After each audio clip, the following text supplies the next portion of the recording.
Premier প্রোতে auto subtitle generate করতে গেলে আপনারা অনেকে এই প্রবলেমটা ফেস করতেছেন। এই নিয়ে আমাকে অনেকে নক করছে যে এইটা কিভাবে ফিক্সড করা যায়। দেখেন আমরা আমাদের লেয়ারটা সিলেক্ট করে যদি এখান থেকে ট্রান্সক্রিপ্টে ক্লিক করি, এখানে শুধু লোডিং হইতেছে, আমাদের সাবটাইটেল কিন্তু জেনারেট হচ্ছে না। তো এই প্রবলেমটা কেন হইতেছে এটার একটা সমাধান আজকে দেওয়ার চেষ্টা করব। তো এই সমস্যাটা মেইন হওয়ার কারণ আমরা যে সফটওয়্যারগুলো ইউজ করি, আমরা মূলত অনেকেই প্রায় সবাই ক্রেক সফটওয়্যারগুলো ইউজ করে থাকি আর কি।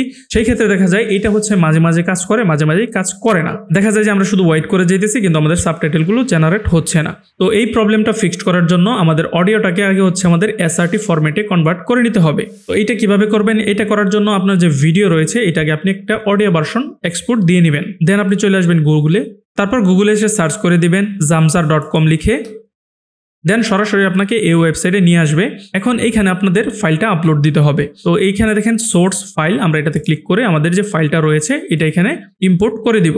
ইম্পোর্ট করে দিলাম। তারপর এইখানে দেখেন কনভার্ট টু, আমরা জাস্ট এটাতে ক্লিক করলে এখান থেকে আমাদের ফরম্যাটটা সিলেক্ট করে দিতে হবে। তো এখান থেকে আমরা এসআরটি যে ফরম্যাটটা আছে এটা আমরা এখান থেকে সিলেক্ট করে দিব। তারপর এখান থেকে ল্যাঙ্গুয়েজটা সিলেক্ট করতে বলবে, আমাদের ভিডিও ল্যাঙ্গুয়েজটা এখান থেকে সিলেক্ট করে দেবো ইংলিশ। আমার যেহেতু ইংলিশ ভিডিও এই জন্য আমি এখান থেকে এটা সিলেক্ট করতেছি। আপনার ভিডিও ল্যাঙ্গুয়েজ যেটাই হোক আপনি এখান থেকে এটা সিলেক্ট করে দিবেন। তো এখান থেকে আমি ল্যাঙ্গুয়েজটা সিলেক্ট করে অ্যাপ্লাই সেটিংয়ে ক্লিক করে দিব। তারপর দেখেন এখানে কনভার্ট নাও, জাস্ট এটাতে আমরা ক্লিক করব। দেখেন এখানে প্রসেসিং হইতেছে, জাস্ট এখানে আমাদেরকে একটু ওয়েট করা লাগবে। দেখেন আমাদের ফাইলটা কিন্তু অলরেডি কনভার্ট হয়ে গিয়েছে। এখন আমরা এখানে ডাউনলোড বাটন দেখতে পাচ্ছি, জাস্ট এখানে আমরা ডাউনলোডে ক্লিক করে দিব। দেখেন আমাদের এসআরটি ফাইলটা কিন্তু ডাউনলোড হয়ে গিয়েছে। এখন আমরা সরাসরি চলে আসবো প্রিমিয়ার প্রোতে। দেন এইখানে আমরা ফাইলটা ইম্পোর্ট করে দিব। আমাদের এসআরটি যে ফাইলটা আমরা মাত্র জেনারেট করলাম ওইটা আমরা এখানে ইম্পোর্ট করে দিব। দেন এইখান থেকে ক্লিক করে এটা আমরা টাইমলাইনে ছেড়ে দিব।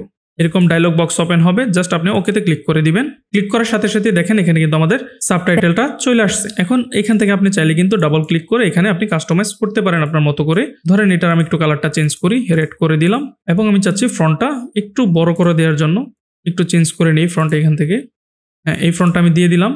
তারপর এখান থেকে আপনি আপনার মতো করে ফ্রন্ট সাইজ বাড়িয়ে নিতে পারেন। এখন যদি আপনার মনে হয় যে না আমি এত বড় একটা সাবটাইটেল দিব না, তাহলে আপনি এখানে জাস্ট কাট করবেন। তারপর কতটুকু রাখতে চাচ্ছেন, ধরেন আমি এখানে রাখবো, একটু শুনি, বেটার ফুড আমি জাস্ট এইটুকু রাখবো। এখানে আমি কাট করব, কাট করে নিলাম।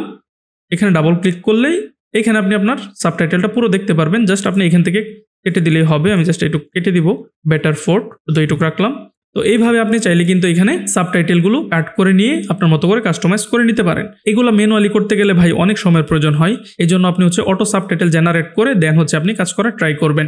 যদি এইভাবে আমরা না করতাম তাহলে কিন্তু আমাদের ম্যানুয়ালি টাইপ করে এটা করা লাগতো। তো এই ছিল মোটামুটি আজকের ভিডিও। আশা করি বিষয়টা বোঝাইতে পারছি। যদি আপনার ওল্ড ভার্সনও হয় সেক্ষেত্রেও কিন্তু আপনি এইভাবে এসআরটি ফাইল জেনারেট করে দেন কিন্তু আপনি খুব ইজিলি সাবটাইটেলটা অ্যাড করে ফেলতে পারবেন। তো এই ধরনের ভিডিও এডিটিং এর টিপস এন্ড ট্রিক্স পেতে অবশ্যই আমাদের চ্যানেলটি সাবস্ক্রাইব করতে পারেন। দেখা হবে ইনশাআল্লাহ অন্য কোনো ভিডিওতে। আসসালামু আলাইকুম।